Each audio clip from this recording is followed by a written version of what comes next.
maligayang pagkikita muli. No? Kita ulit tayo. Last Friday, last Sunday, nandito rin po ako. At nagpaawit, ngayon po ay maghahatid ng salita ng Panginoon. Isang malakas na palakpak para sa ating Panginoon.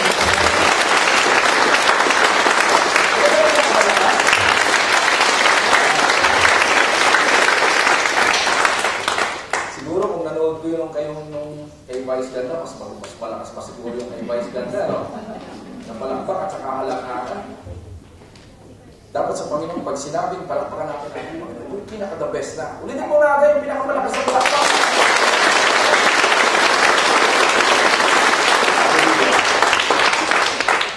Kayo ba ay nakasali na sa isang contest or sports? May track and field sa school o high dito. Nakasali na ba kayo? Naka-join na ba kayo? Naka-participate na kayo? Di ba mahirap? Mahirap, no? Kailangan kasi mag-training, hindi basta-basta tatakbo kayo o sasali sa isang sports. Kailangan dapat lagi may training, lagi kang may mag-exercise, mag-ensayo ka araw-araw kapag ikaw ay gusto sumali sa ganitong klase ng mga contest o sports. At ang laging aim natin pag tayo sumali, gusto natin manalo. Hindi naman doon basta sasali lang tayo para trip-trip lang. Kundi gusto natin may ma-achieve tayo. So, ang ating pong topic sa gabi nito ay tungkol sa kung paano tayo makapag-race. How to run the race and win the prize. So, yun po ang ating topic sa gabi nito. Tayo po ay manalangin. Panginoon, sa oras na ito ay patuloy kaming lumalapit sa iyo. Patuloy namin hinihiling na buksan mo ang aming puso at isipan sa pagtanggap ng inyong salita. Ang bawat salita sa Panginoon ay tumimos sa aming puso at may sa buhay namin, magamit namin, hindi lang sa amin, kundi may share namin sa aming kapwa o sino ang Panginoon na aming mga kasalamuha. Panginoon, maraming salamat sa pagkakataong ito at muli ay akanig ka namin, makasama ka namin, at kung marinig namin ng iyong salita. Panginoon, yung abang lingkod, pag yung gamitin ang bawat salita lamang, mamutawi sa akin, hindi na gagaling sa iyo. Kapag magbigay ng honor at glory sa iyo. Mag-bless ka, mag-bless sa iyong anak na maraming salamat po. We commit everything to you. In the mighty name of our Lord Jesus Christ. Amen.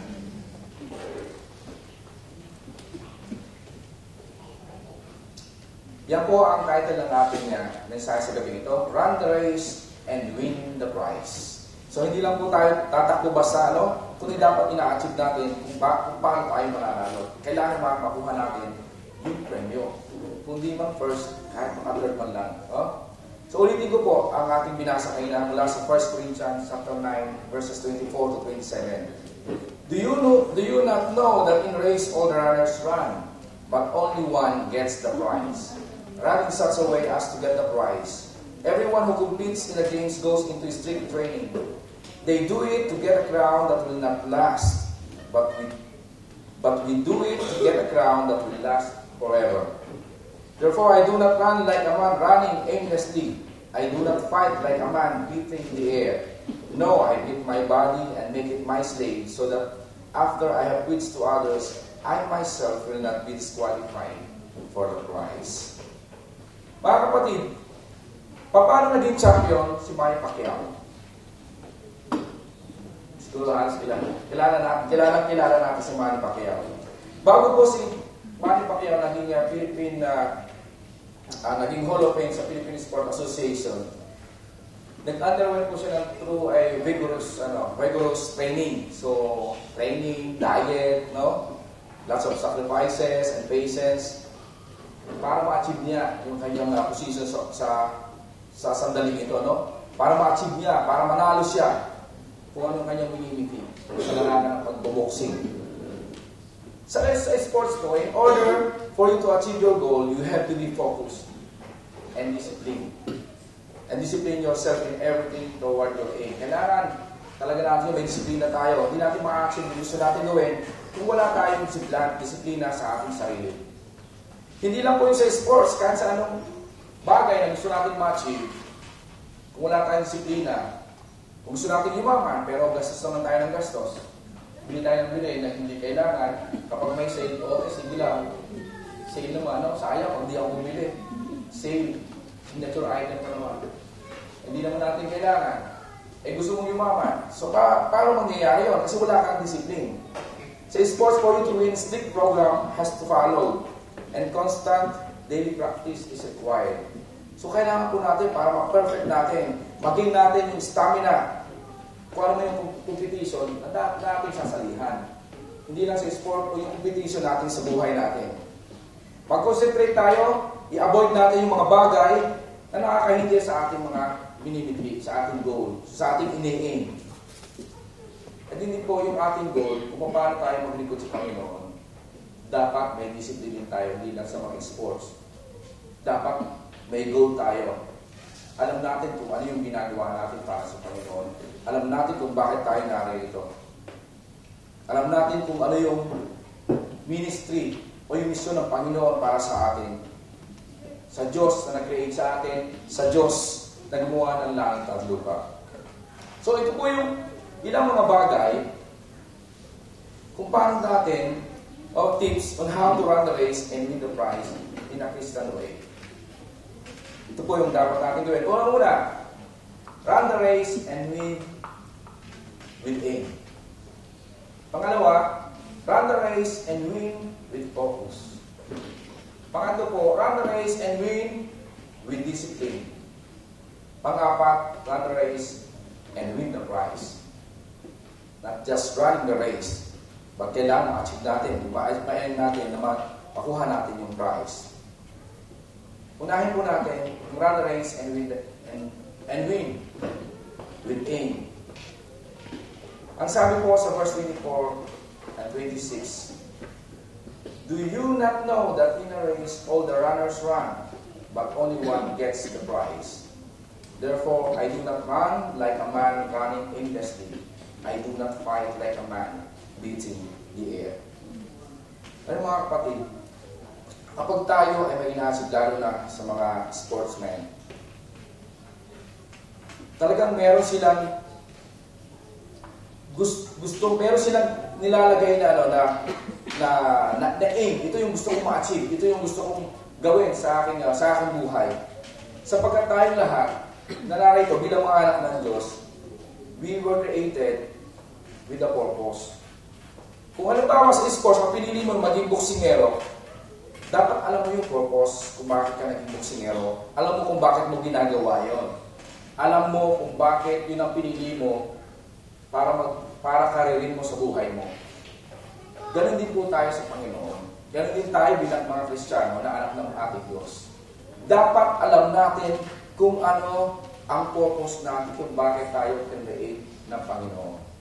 Hindi tayo humihinga lang, nabubuhay, tatrabaho, kumakain, natutulog, tumatawa pag masaya, nalulungkot kapag mayroong hindi maganda nangyayari sa buhay. Dapat alam natin kung ano yung nangyayari, kung ano yung purpose natin sa buhay. Everything created in this world has a purpose. So much more for us who were created by God under His own image. Tao tayo, delikado tayo ng Diyos. May purpose tayo. Dapat alam natin. Yun nga ang tabo eh. Maliit lang na bagay. Ang daming purpose. May purpose kung bakit ginawa. Tayo pa kaya. Nanilikha ng Diyos, na kawamis niya, na anak niya. So alam dapat natin yung purpose natin.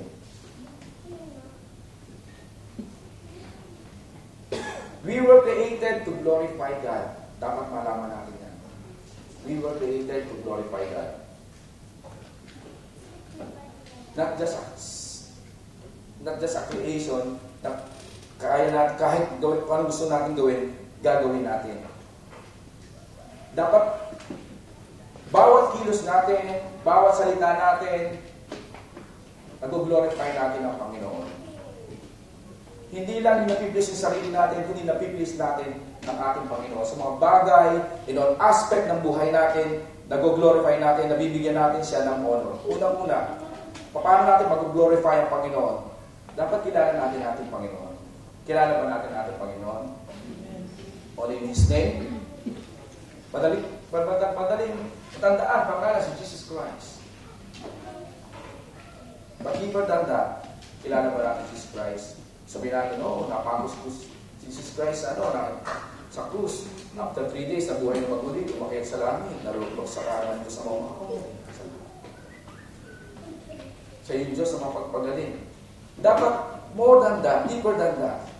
Kung alam natin ang Panginoon, kung kilala natin ang Panginoon, dapat mahal natin ang Panginoon. Yun ang purpose natin. To know Him and to love Him. Paano natin makapakita mahal natin ang Panginoon? Follow His command. Una-una na tinanggap natin si Jesus Christ as our Savior and Lord. Savior, immediately save tayo, tinanggap natin siya. Kung buong puso natin siya tinanggap, save tayo, punta tayo sa langit. Lord, tayo ay susunod sa Kanya. Papalo natin kung ano yung mga kinukuman sa atin ng Panginoon. Kaya nga, Savior and Lord. So by showing our love, we will follow what God has commanded to us. And if you know God, and if you love Him, you have to serve Him. Paglilingkuran natin natin, Panginoon. Kilala natin siya, minamahal natin. Susunod na yung paglilingkod natin sa Kanya.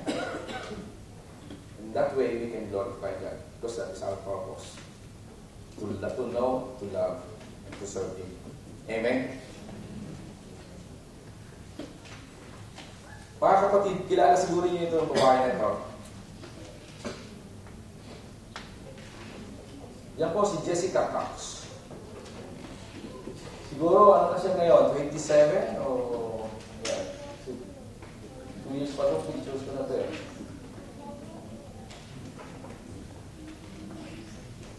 Ito yung tao na kahit wala siyang kamay, alam niya na may purpose siya. At higit pa sa may kamay, yung kanya naging na-achieve niya sa buhay niya. Jessica Cox, a 25 or 27 girl, born without arms, stands inside an aircraft. The girl from Tucson, Arizona, got the sport pilot certificate lately and became the first pilot licensed to fly using only her feet. Yan po ay Phil-Am. Nanay po niya ay Pilipina. Silang po siya ng walang kamay, hanggang dito sa may shoulder niya. But that has only stopped her from doing one thing, using the word can't. Her latest flight into the seemingly impossible is becoming the first pilot licensed to fly using only her feet. Yun yung mga kapatid. Kung na-achieve niya yan, mas lalo din ma-achieve. Kaya din natin ma-achieve. Kung ano yung hinihin natin, kung ano yung goal natin, ma-achieve natin yan. Siya nga, walang kamay eh. With one foot manning the controls and the other delicately guiding the steering column, Cox 75 soared to achieve a sport pilot certificate. Her certificate qualifies her to fly a light sport aircraft to altitude 10,000 feet. She's a good pilot. She's rock solid, said Paris Trawick, 42, the flying instructor at San Manuel's Reble Airport. Yung kanyang pilot, sabi niya, magaling na piloto. Gano'n yung nakakapag-makeup siya. Nakakapaglagay ang tawag niya. Ano yun? Eyeliner? Ayan. Yan yun. Kaya niya mapaganda sa sarili niya, lalo pa kayo, yung mga babae na dalawang kamay. Eh kung dalawang kamay, pwede yung gamitin niyo, dalawang paa niyo, so 4 na. Isa, dalawang paa lang. Ha? Paano pa kayo hindi makakita mga boyfriend niya? Diba? May kamay na kayo, lalo yung mapapaganda ng sarili niyo. When she came up, here driving a car, Chloe called, I knew she had no problem flying a plane. Nagpunta siya sa sa paliparan, no? At nakita niya nag-drive. Pero magaling mag-drive. Sabi niya, makakapag-drive na siya ng kotse, lalo na kasi makakapagpapalipad siya ng aeroplano. Marunong din mag-swimming. Sino hindi marunong swimming dito? Yan, maging inspirasyon natin, no? Pangalan, ginagamit niya. Yan, marunong din siya mag-bars ng kaya niya. Marunong din siya mag-martial arts. Sako. Mga kapatid, dapat alam natin yung purpose natin kung bakit tayo narito. Magamit natin yun sa ikaw glorify ng ating Panginoon. Bigay tayo ng oras sa Kanya mabless natin ang Panginoon. So, paggamit natin sa ating sarili sa Kanya. Pangalawa po, run the race and win with focus. Kapag tayo ay nag-achieve o may ina-aim tayo, dapat nakafocus tayo kung ano gusto natin ma-aim. Ang sabi po sa verse 24b, run in such a way as to get the prize. Run in such a way as to get the prize. Dapat natin nakafocus. Gusto ko yun ang ma-achieve ko. Gusto yun ang makuha ko. Yun ang gusto ko mangyari sa buhay ko. Dapat doon tayo nakafocus. At walang ibang mga bagay na nakaka-distract, nakakasagaban.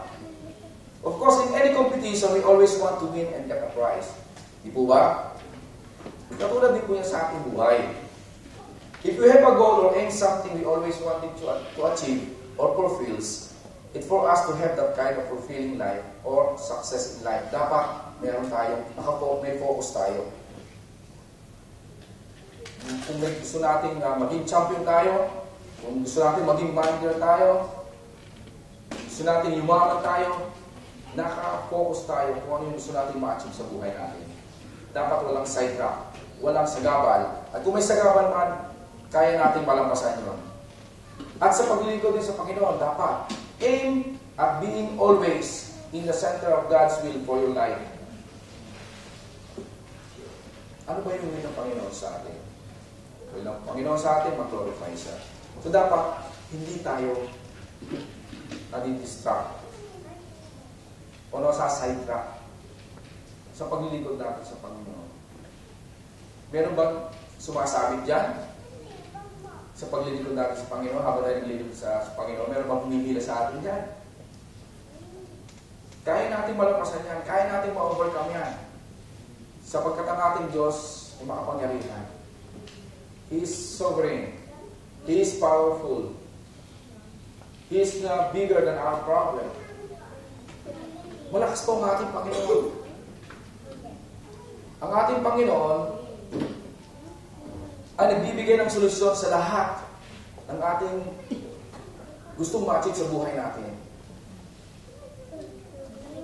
Ang sabi po sa Matthew chapter 19, verse 26, everything is possible to God. Everything is possible to God. So wala pong imposible sa Panginoon. Tingnan niyo mga kapatid, maliit lang, maliliit yung mga nalito eh. Basahin ko na lang. Ito yung handy little church. God has a positive answer. Kung puro negative na inisip natin sa buhay, sabi mo, you say it is impossible. Ang sabi ng Diyos, all things are possible. Sa Luke 18 verse 27. Kung sabi mo naman nobody really loves me. God says, I love you. Pakita po natin yan sa John 3:34. Kung sabi mo naman, I can figure things out.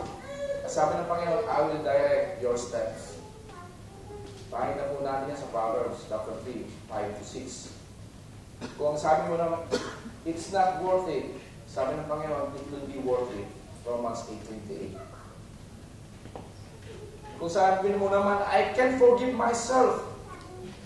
Sabi ng Panginoon, I can forgive you. Romans 8:1. Ang sabi mo naman, I'm afraid.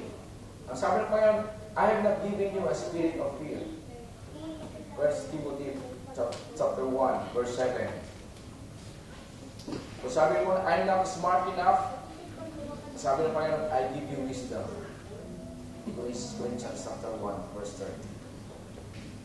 Dapat kilala natin. Kung may mga hindrances sa buhay natin, kaya natin malampasan. Sapagkat may pangako ang Panginoon, maraming pangako ang Panginoon na dapat natin panghawakan. I can do anything because our God, oh my God, is a sovereign one. He is powerful. Do not be sidetracked by the cares of this world. Kasi maraming sa mundong ito, maraming sagabal, maraming humihila sa mga plano ng Panginoon sa atin. So ina-aim natin sa buhay natin. Nandiyan na yung barkada, nandiyan na yung girlfriend o boyfriend na hindi naman na born again Christian. O nandiyan na makain yung asawa natin na pumipigil sa plano natin sa buhay, plano ng Panginoon sa atin, o yung trabaho natin. Hindi tayo makapaglingkod sa Panginoon sapagkat para yung overtime natin.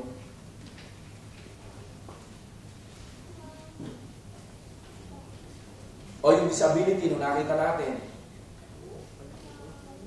kay Jessica, dapat hindi maging hindrance para sa paglilingkod natin sa Panginoon.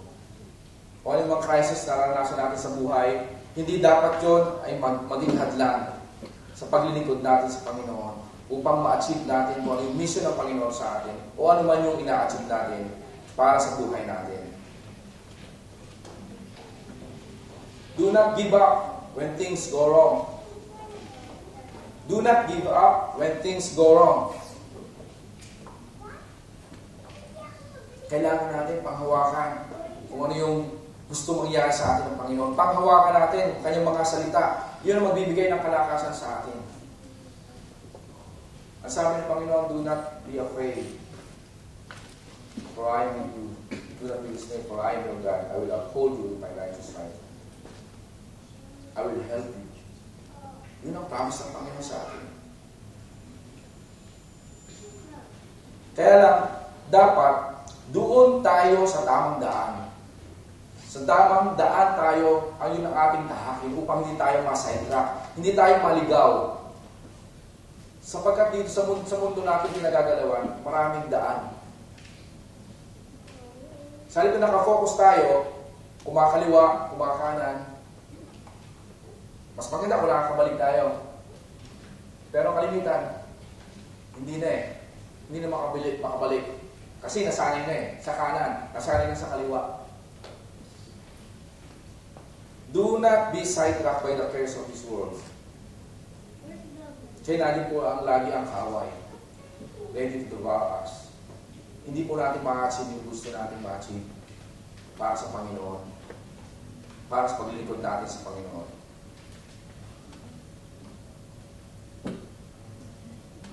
Mga kapatid, maraming mga pangyayari na nakasaad sa Biblia. Mga bagay na hindi nakagustuhan ng ating mga kapatid.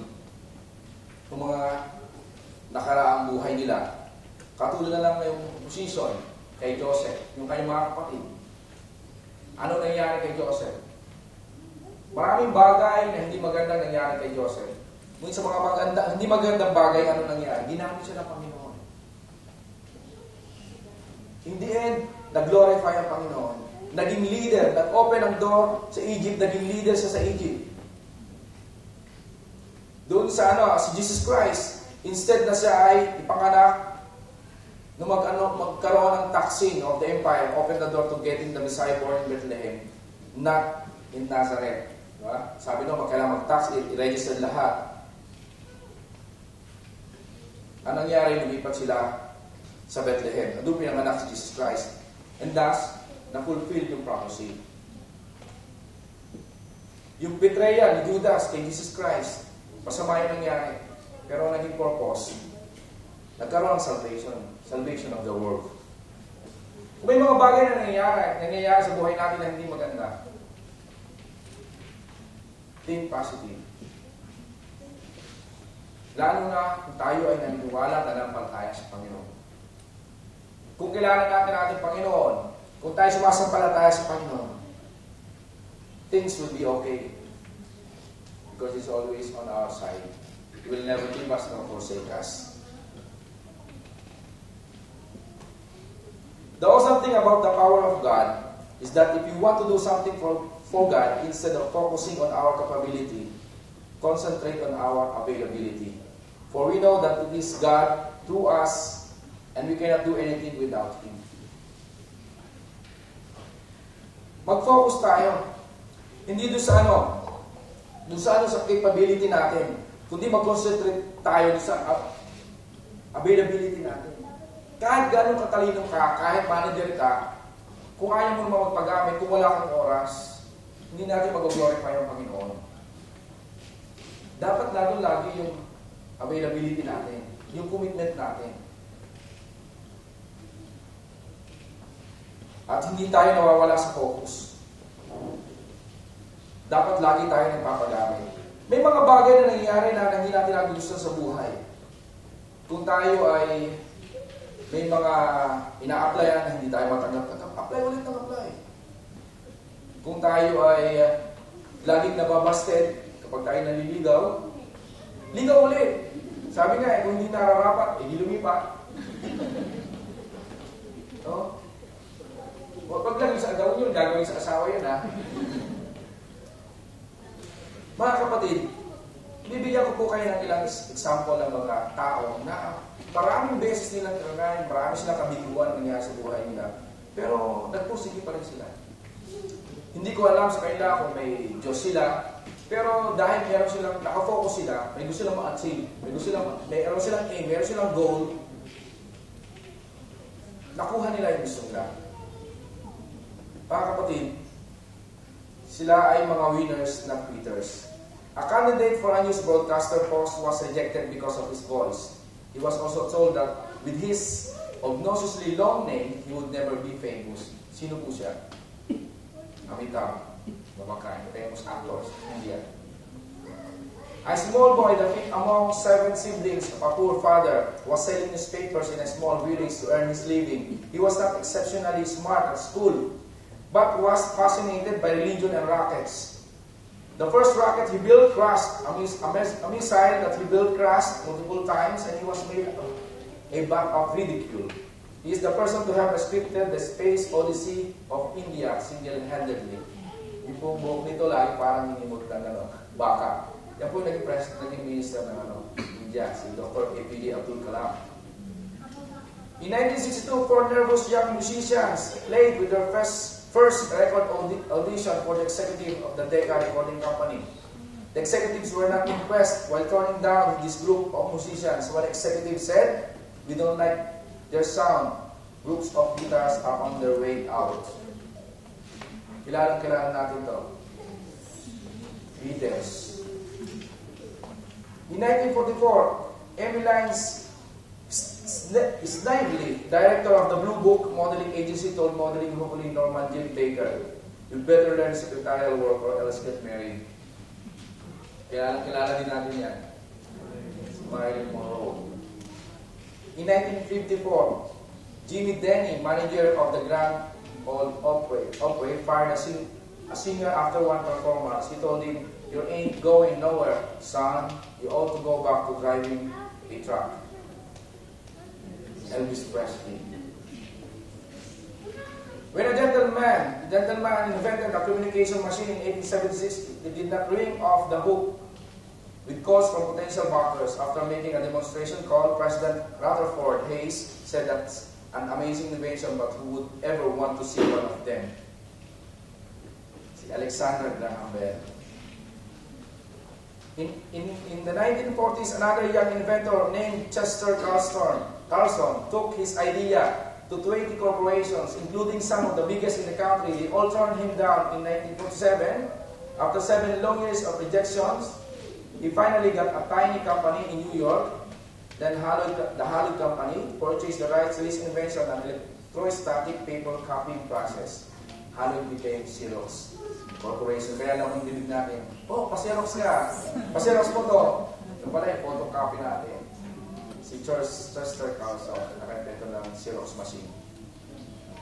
A 4-year-old girl, the 20th of the 22 children,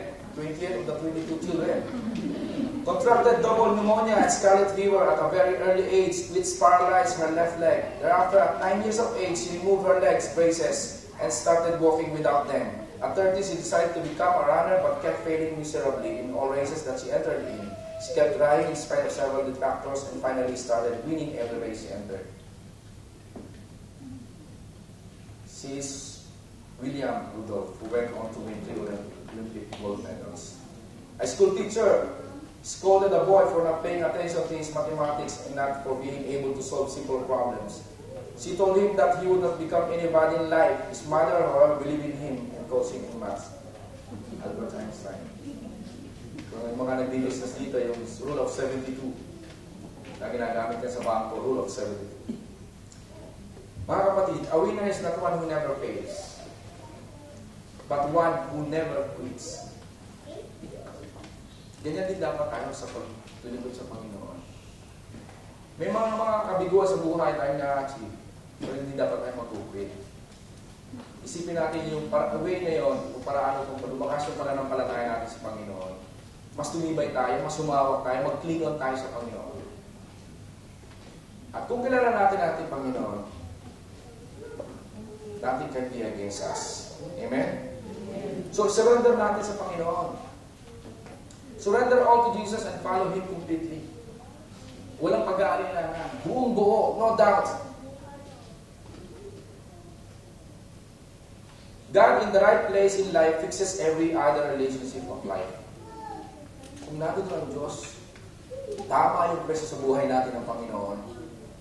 Inuuna natin ang Panginoon. I-fix ng Panginoon kung ano yung mga problema natin sa buhay. Kung ano yung may mali sa buhay natin. Kung ano yung mga bagay na hindi magandang nangyayari sa buhay. I-fix ng Panginoon yan. Kasi sabi sa Matthew 6:33, but seek first His kingdom and His righteousness, and all these things will be given to you as well. Mga kapatid, patuloy tayo magpagamit sa Panginoon. Patuloy natin siya mag-glorify. Pangatlo, run the race and win with discipline. Kung tayo nasa sports, kailangan lagi talaga may discipline. Unang-una, may aim, nakafocus tayo sa ginagawa natin, sa ensayo natin, may disiplina tayo. Ibibigay lagi yung kay Pacquiao kasi siya po ang ating kilalang-kilala na nagbigay ng karangalan sa ating bansa. Hindi ka dapat mag-iinom. Kapag may ensayo ka, hindi ka magpupuyat, tama dapat yung pagkain mo. So kahit yung ibang nakita mo may kumakain na gusto mong kainin, na hindi dapat sa iyo, huwag mo dapat kakainin mo, huwag kang mahihigit. Dahil mawawala yung disiplina mo sa buhay mo. Hindi mo maka-achieve. Magiging sagabal yung kung ma-achieve yung mga gusto mong mangyari sa buhay mo bilang isang magaling na sportsman o magaling na boxer. Dapat nandoon yung discipline natin. Sabi sa verse 25, sabi dito, everyone who competes in the games goes into strict training. They do it to get a crown that will not last. But we do it to get a crown that will last forever. Kung mga sportsman na-achieve nila yung gusto nila, nagiging kilala sila sa buong mundo hanggang sa mahabang panahon, mas lalo pa tayo dapat kung tayo mga anak ng Diyos. Mas dapat yung ating paglilingkod, yung ating buhay, ay bibigay natin na may disiplina, na may paglilingkod, na hindi tayo nasa sidetrack, na hindi tayo na hihila ng ating mundong kinagagalawan. What's our ways? Sa ating mga trabaho, kailangan kahit hindi tayo nagsishare ng salita ng Panginoon, makita, nagmamanifest sa atin na tayo ay anak ng Diyos. Na tayo isang born again Christian. Hindi natin kailangan na mag-share ng salita ng Panginoon. Makita lang na tayo, ay, kaya pala siya ay hindi magdalitin. Kaya pala bawat utos ko sa kanya, hindi siya nag-reklamo. Kaya pala siya ay laging kaya pala siya palangkin. Mga kapatid, in that way, napapakita natin that God is manifesting us. That God is working in us.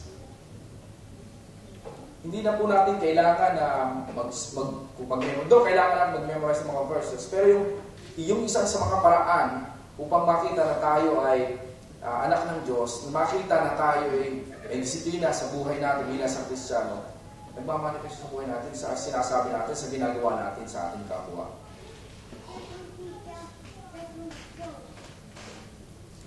Train diligently your spiritual life. Your spiritual progress depends upon you. Mga kapatid, train diligently your spiritual progress depends upon you. Paano kung paraan? Kailangan ay magbasa tayo ng Biblia. Yung pang ating bang Biblia, pang display lang sa bahay para makita ng bisita.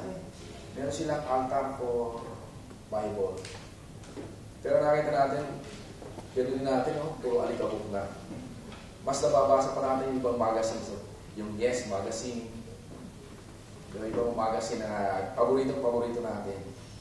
Kailangan lagi tayo nagbabasa ng Biblia. Kailangan nagpe-pray din tayo. May quiet time ba tayo sa Panginoon? Lumating ba tayo ng prayer meeting para makapag-pray tayo sama-sama? O baka quiet all the time? Lumating ba tayo ng fellowshipping? O fellowship? Yung fellowshipping po, kailangan po natin niya para lumago tayo. There are 5 essential tools para lumago po sa Kristiyano. Una-una nga, nabanggit ko kanina, Bible, reading, praying, worshiping, fellowshipping, and witnessing. Hindi rin po dapat tayo maging selfish dahil saved na kayo, saved na tayo, ayaw na natin mag-share ang salita ng Panginoon. Mag-invite naman tayo kung ayaw nyo mag-share. Mag-invite kayo ng kaibigan, dalhin natin sa church. At para ma-share din naman sila ng ating iba mga kapatiran. Mga kapatid, kung tayo ay gusto magpagamit sa Panginoon, ibigay natin buong ang buhay natin. Kung may ino-offer ang church ng mga trainings, seminars, umatin tayo. In that way, lalago din po tayo sa spiritual na buhay natin. Attend tayo ng OJT, kung may OJT, attend tayo ng mga church activities. In that way po, lalago tayo bilang anak ng Diyos. Lalago tayo bilang born-again Christian. Lalago tayo na kanyang mga anak na naglilingkod sa Kanya. At hindi dapat nawawala yung disiplina natin para hindi tayo ma-out-focus, para ma-achieve natin yung ating goal. At kung kaya natin na mag-run ng race with aim, with goal, with focus, with discipline, kaya natin ma-achieve, makuha yung prize, kung ma-achieve yung gusto natin mangyayari sa buhay natin. Ang sabi sa verse 26-27, verses 26-27, therefore, I do not run like a man running aimlessly. I do not fight like a man beating the air. No, I beat my body and make it my slave so that after I have preached to others, I myself will not be disqualified for the prize. Ika nga, no pain, no gain. Ganyan mga sportsman, ganyan yung sumali pa kaya. Talagang training siya. Umuulan, mainit, malamig. Kung kailangan niya mag-training, magti-training siya. Kung kailangan takbuhin yung gantong ilang kilometers, tatakbuhin niya. Para ma-achieve niya yung kanyang gusto ma-achieve. Kung kailangan ng ganitong timbang, kailangan ma-achieve niya yun. Kailangan ng diet, exercise, lahat. Na kailangan sa training ay ginagawa ng isang sportsman o ng isang katulad ni Manny Pacquiao na isang boxer, magaling na boxer. Kailangan i-aim natin tayo dapat ay hindi ma-disqualified. Kaya nga, nagkakaroon siya ng pre-weighing bago yung pinakalaban nila para makita kung tama yung timbang nila. Kung hindi matutuloy yung laban. Kung kulang o sobra, hindi pwedeng ituloy yung laban. Ganyan din po tayo. Dapat hindi tayo ma-disqualify sa harapan ng Panginoon, sa paglilingkod sa Panginoon. Live accordingly as what God has commanded us. Kung tayo ay gusto natin mag-glorify ang Panginoon sa buhay natin, fulfill all the requirements. Tiyakin natin na hindi tayo mag-disqualify sa paglilingkod natin sa Panginoon, sa buhay natin sa Panginoon. Kailangan sundin natin yung mga rules and regulation. Do your best to follow rules. There is only one thing to do about anything. That is the right thing. Do the right thing. Yun ang gusto sa atin ng Panginoon para hindi tayo ma-disqualify. Serve God wholeheartedly. Hindi half-heartedly. Wholeheartedly. Buong puso dapat binibigay natin sa Panginoon yung paglilingkod natin. Buong puso dapat nadudunon yung sincere na paglilingkod natin sa Panginoon. May mga bagay tayo na nangyayari sa buhay natin, may mga bagay na pumipigil sa atin sa paglilingkod natin sa Panginoon. Pero ang unang dapat natin gawin, sa mga gusto natin gawin sa ating buhay, does it glorify God? Lagi natin yung isipin, does it glorify God? Sa mga sasabihin ko, sa mga gagawin ko? Mabibless ba ang Panginoon? Ma-honor ko ba ang Panginoon? Mga kapatid, kung naghahanap tayo ng kaligayahan sa buhay natin, happiness is not found by looking for it. Maaaring makita natin yun on the road of duty, to duty natin sa Panginoon. Mga kapatid, delight yourself in the Lord. Delight yourself in the Lord. Mga kapatid, yung kabutihan o yung kasiyahan, hindi natin makikita sa isang bagay. Joy is always in something. Joy itself is not the something. So we seek joy in Christ, not just joy in general. No? Hindi kaya pag sinisik natin, Panginoon, dito ako sa Panginoon, dito ako maglilingkod sa Panginoon dahil masaya. Paano kapag nagkaroon ka ng problema sa buhay? Paano kapag nagkaroon ka ng mga problema na akala mo katapusan ng mundo? Mga kapatid, when duty is hard and we do not feel joy in doing it, we should still do it.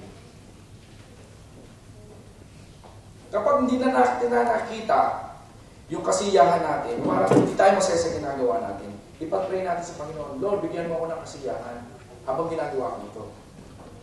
Mga kapatid, naranasan ko ito at yun nga ang ginawa ko. Minsan, kapag nakikinig ako ng isang nagsesermon, siguro ganyan din napipili nyo ng iba sa akin. Kapag, hindi ko, meron po ako bibigay ng mensahe o mga pastors o mga preacher na hindi ko rin gusto yung the way na sila nag-deliver ng mensahe ng Panginoon. Pero, ang ipinalangin sa Panginoon, Lord, hindi dapat alisin mo yung nasa isip ko, alisin mo yung naiisip ko sa tao na to, ang ibigay mo sa amin kung ano yung inihahatid ng iyong salita. Ang ginawa ko, mga kapatid, ipinigit ko yung mata ko, pinakinggan ko yung sinasabi ng isang tao na sasalita na lahat ng mensahe ng Panginoon. At napakaganda ang ibigay sa akin ng Panginoon. Napakaganda ng mensahe. Mga kapatid, ulit ko, when duty is hard and we do not feel joy doing it, we should still do it and pray that in doing it, the joy would be given. But what we need to make plain is that the duty cannot be contrasted with joy because joy is a biblical duty. Mga kapatid, dapat natin doon lagi. Panalangin natin sa Panginoon na bigyan tayo ng kasiyahan sa mga bagay na ginagawa natin. Kahit napapagod na tayo, Panginoon, pagod na ako sa buhay ko. Sustain me, comfort me, bigyan mo ako ng kasiyahan, ng kaligayahan sa ginagawa ko, kahit mahirap.